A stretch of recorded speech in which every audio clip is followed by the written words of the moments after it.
I'm Evelyn, and I turned 66 last Sunday. My son insisted on hosting a birthday dinner for me at his house, a big place out in the suburbs with a trimmed lawn and a patio that always smells faintly of lavender cleaner. I spent the morning baking my apple pie, the one he used to beg for on school nights, and I brought a bouquet of blue hydrangeas from my garden because I remembered my daughter-in-law liked them, even though she never mentioned it back. The house was buzzing when I arrived. The kids were out back playing, the grill was smoking, and someone had already poured me a glass of wine. Jenna greeted me with a smile that didn't quite reach her eyes. She took the flowers, said something polite about them, and handed them off to the teenager who looked like she'd rather be anywhere else. I didn't mind. I had taught myself not to mind a long time ago. I set the pie on the counter, took a deep breath, and reminded myself to enjoy the moment. It was my birthday. I was surrounded by family. That should have meant something. Dinner was loud, full of overlapping conversations and clinking glasses. I helped Emma, my 12-year-old granddaughter, with her science project, while the others stood around the grill talking about work and neighborhood gossip. Jenna's voice always carried. She was saying something about a neighbor taking a dance class at 70 and how embarrassing that must be for her kids. I said nothing, just kept helping Emma glue paper to cardboard, but the tightness in my chest grew. Margaret, the woman Jenna was mocking, had lost her husband last year, the same as me. She was doing something for herself, something joyful. I found myself admiring that more than I let on. I must have muttered something, not even looking up, about how not everyone wants to be defined by their family. It just slipped out, quiet and unintended. There was a pause. I felt it.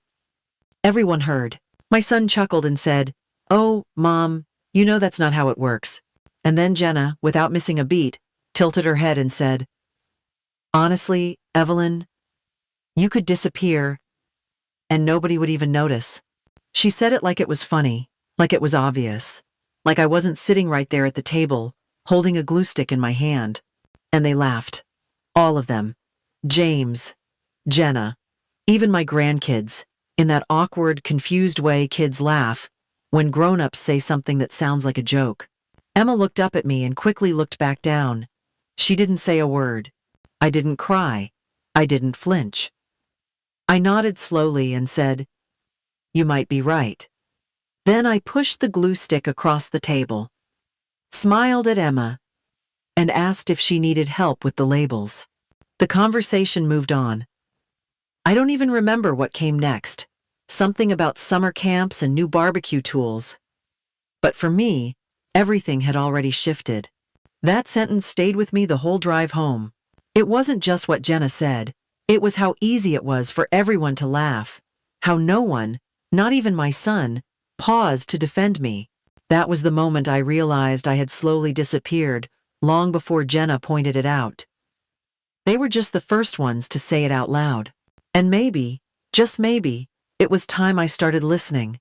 It didn't start with anything big, just small things, like the year I suggested books for Christmas gifts, and they went with video games instead, saying the kids wouldn't be into what Grandma picked. I wrapped my own presents anyway, labeled them in neat handwriting, and watched them go unopened under the tree, while louder gifts took center stage. There was a family vacation to Myrtle Beach. I paid for the rental house but slept in the laundry room on a futon, while Jenna's sister took the guest suite. They said it was just easier with her baby needing quiet. I didn't argue. In group photos, I started showing up less and less. Sometimes I was behind the camera.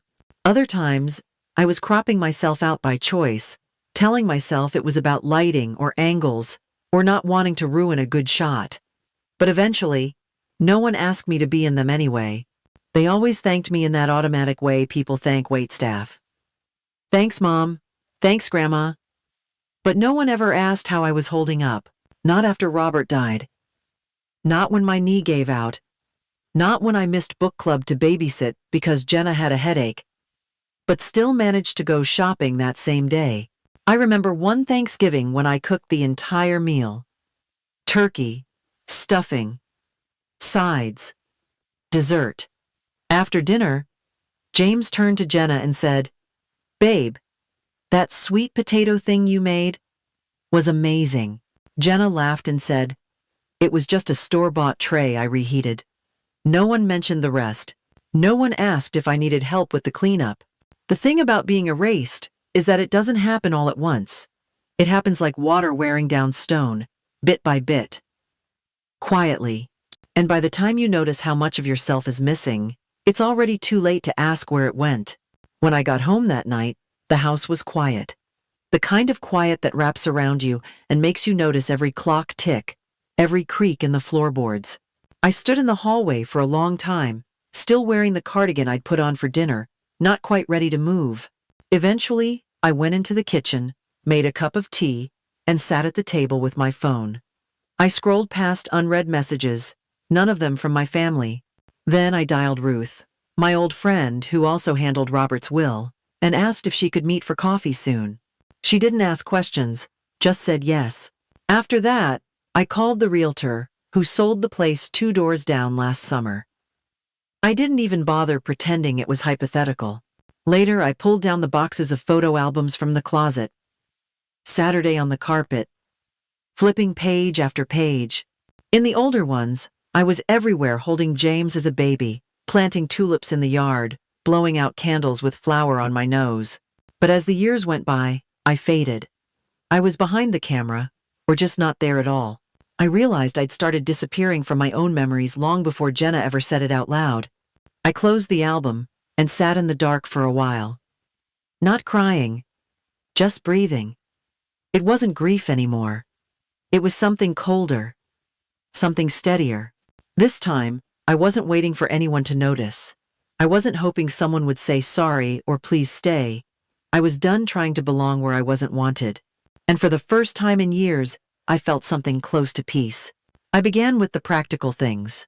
The quilt my grandmother made, Robert's old watch, and my mother's locket. I packed slowly, folding what mattered and leaving behind what didn't. By the end of the week, I had 2 suitcases and a carry-on. I moved through each room like a guest, no longer attached to any of it. The china cabinet I once polished for holiday dinners would stay. The dining table with its worn edges from decades of family meals would stay too. On the kitchen counter I left 3 envelopes. One held the house keys and a note for whoever came to care for the plants. Another was addressed to James. Inside was a brief list of where to find documents, bank accounts, and the insurance policy. No explanations, just what he'd need. The 3rd envelope was for Emma and Lucas. I didn't write pages of memories or reasons. I simply told them I loved them. I hoped they would grow into people who treated others with respect, not out of obligation, but from the heart, that I was taking Jenna's words seriously. Since no one would miss me, I decided to go. I included a copy of the trust I set up through Ruth. It wasn't massive, but enough to help with college or whatever dreams they chased. The condition was simple. They'd get the funds when they turned 21, as long as they met with Ruth and showed they understood kindness wasn't weakness, that they had chosen to be better than what they were raised to accept. I sealed the envelopes and left them where they'd be found. Then I turned off the lights, one by one. No ceremony, no goodbye calls, just the quiet satisfaction of setting boundaries without needing permission. I didn't feel cruel, I felt certain. There's a difference. By the 3rd day, the calls started. First from James, a curt message asking where I was and if I was planning to bring over the roast Jenna wanted for next weekend. Then came a voicemail from Jenna, tight with annoyance, asking if I was playing some sort of joke. I didn't respond. I was already 3 towns over, sipping coffee on a quiet porch and watching a dog chase seagulls. The air smelled like salt and cedar, and for the first time in a long while, my body didn't feel clenched. A week passed, and the tone changed. The messages grew faster, louder, messier. James said he was worried. Jenna called again, voice shrill, saying I was being dramatic and selfish. By the end of the week, James was threatening to come by the house, and Jenna accused me of abandoning the family. I listened to every message once. Then I turned the volume down and played them again, not for answers but for clarity. It was like watching strangers argue through glass. One voicemail from James caught me off guard. He said he had checked the safe, seen that the documents were gone, and asked if I had lost my mind. He said they had plans for the house, future renovations, new floors. I almost laughed. It was strange, really, how freeing it felt to hear them spiral without me. Like stepping out of a room that had always been too loud and realizing you didn't miss the noise. They weren't panicked because they loved me. They were panicked because I had stopped being useful. And once I saw that for what it was, the sadness didn't sting the way it used to. It just confirmed I'd done the right thing. I turned off the phone and let the silence settle in again. This time it didn't feel empty. It felt earned. The cottage I found sat just a few blocks from the ocean, with white shutters and a little garden, already half wild with rosemary and sea daisies. Each morning, I walked along the shoreline with a thermos of coffee, letting the waves remind me I wasn't needed by anyone. It was a strange feeling at first, being free of expectation, but I grew into it like a coat I hadn't worn in years. There was a bookstore on the corner where I met Marlene, a retired school teacher who invited me to join her watercolor group. I told her I hadn't painted since high school. She smiled and said that was exactly the right time to start again. On Thursdays, I sat in a sunny room with other women, all of us learning to blend color without apology. No one there cared about what I used to be. No one asked if I had kids or grandkids or how often I saw them. We talked about shades of blue, recipes for lemon cake, and which shells were best for pressing into wet clay. In the evenings, I cooked just enough for one. Simple food, no big roasts, no requests, just things I liked. Sometimes I poured a glass of wine and sat on the porch swing, watching the light change through the fog. Other times, I curled up with a book and read until my eyes gave out. I stopped checking the family group chat. Stopped wondering if they had noticed yet. The quiet of this life wasn't lonely. It was full. I had space to breathe, to think, to exist without performing. And maybe, for the first time in decades, I wasn't waiting to be seen. I had finally begun to see myself. Ruth showed up on a Tuesday afternoon with a folder tucked under her arm and a knowing look in her eyes. We sat on the porch with iced tea, the ocean breeze rustling the pages as she laid out everything. The house had sold above asking. The trust was finalized, and James had finally called her. It took them 3 weeks to realize I was gone for good. Not gone for drama, gone with legal signatures and forwarding addresses. According to Ruth, the first real sign of panic came when they found out the house was no longer theirs to inherit. Jenna called her office 5 times in one day. James sent an email that read more like a threat than a question. They were upset, but not because they missed me. They were angry because they'd counted on me staying in place, holding the structure of their lives without ever being credited for it. Hearing it laid out like that didn't surprise me, but it did settle something in me, like watching the final puzzle piece click into place and realizing you hadn't imagined how unloved you felt. Ruth smiled gently, told me I had done everything right, that they couldn't challenge the trust, that I had protected the only ones who had shown me any genuine warmth. I nodded, not because I needed her reassurance, but because I believed it myself now. Their reaction confirmed everything I had feared, and then everything I had hoped. I hadn't broken their hearts. I had interrupted their convenience. That difference mattered more than I wanted to admit. As Ruth left, she paused at the gate and asked if I was ready to turn my phone back on. I told her not yet. I was still enjoying the quiet too much. I chose a cafe by the water, quiet and open, with a clear view of the entrance and a breeze that kept the nervousness from sticking too close. James arrived 10 minutes late, looking thinner, older, and more unsure than I'd ever seen him. He scanned the tables until his eyes landed on me, and for a second, his face softened. He sat down without a word. I could feel the weight he carried, but I wasn't there to hold it for him anymore. I let the silence stretch until he finally asked why I had done this. I told him I hadn't vanished to hurt anyone. I left because I realized I had already been erased. Not suddenly, but year after year, until I was just a background figure who showed up when needed and vanished when inconvenient. He said it wasn't true, that Jenna had misunderstood me sometimes, but I had taken things too far. I reached into my bag and slid my phone across the table. I told him to look through the photos, pictures of birthday cards, presents, and notes I had sent to his kids that never made it into their hands. He scrolled in silence, his expression tightening. I asked if Emma ever got the watercolor set I sent last spring, or if Lucas remembered the model rocket kit from Christmas. He didn't answer. He just stared at the screen like it was a language he hadn't learned. Then I told him what I suspected, that Jenna had intercepted those things, that she had slowly cut me out while smiling across dinner tables. And he had let her. He said he didn't know, that maybe he should have seen it. I told him I tried to speak up. He chose to believe her every time, and after a while, I stopped trying. He looked out at the water, his voice quiet, when he finally said he didn't know how to fix it. I said I didn't either, but recognizing what was broken was more than they'd done before.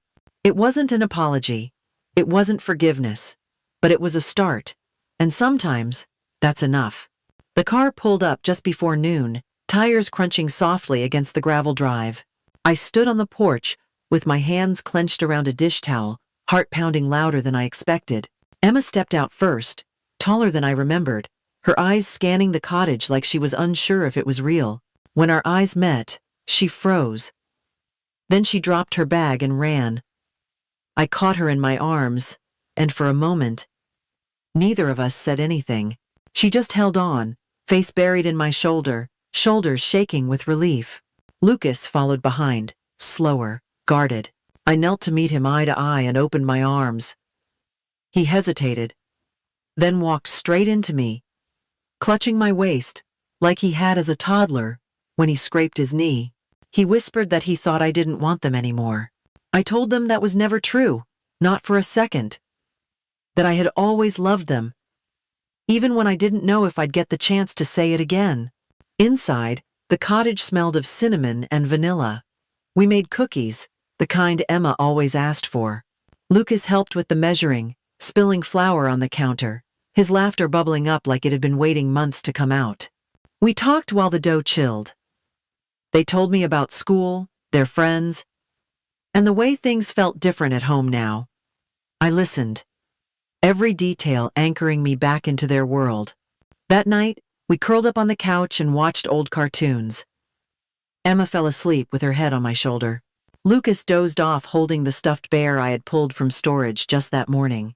Looking at them, safe and soft in the warm glow of the living room, I felt something settle inside me. It wasn't just joy. It was a purpose. A quiet reminder that walking away wasn't about giving up. It was about making space for what truly mattered to find its way back. I turned 67 on a warm Sunday afternoon, with the garden in full bloom and lemon cake cooling on the counter. The cottage, now fully mine, had become more than just a place to live. It was a reflection of who I had grown into: peaceful, strong, and finally, unapologetically whole. The watercolor class I taught every Thursday had grown to include a dozen women, each with their own quiet reasons for showing up. We painted in the sunroom with the windows open, the ocean air drifting in like music. No one rushed. No one explained themselves. That was the beauty of starting over. You didn't owe anyone the past. James came by that morning with coffee and a wrapped box. We talked while he helped prune the roses, his hands clumsy with the shears but patient. He told me Jenna had moved out 2 months ago. No theatrics, just a quiet agreement that whatever held them together was already gone. The kids now spend every school break with me. Emma helped with the garden. Lucas built a treehouse out back with James's old toolbox. We baked together, read side by side, and sometimes sat in total silence, comfortable, steady, whole. That afternoon, Sarah showed up uninvited, all pearls and perfume and pointed questions. She made comments about forgiveness, about family roles, about what mothers were supposed to do. I offered her tea, listened politely, then told her I had already chosen peace. That her approval, while once everything to me, no longer held weight. She left before dessert. I didn't flinch when the door closed behind her. Later, Emma sat with me on the porch as the sky shifted into gold.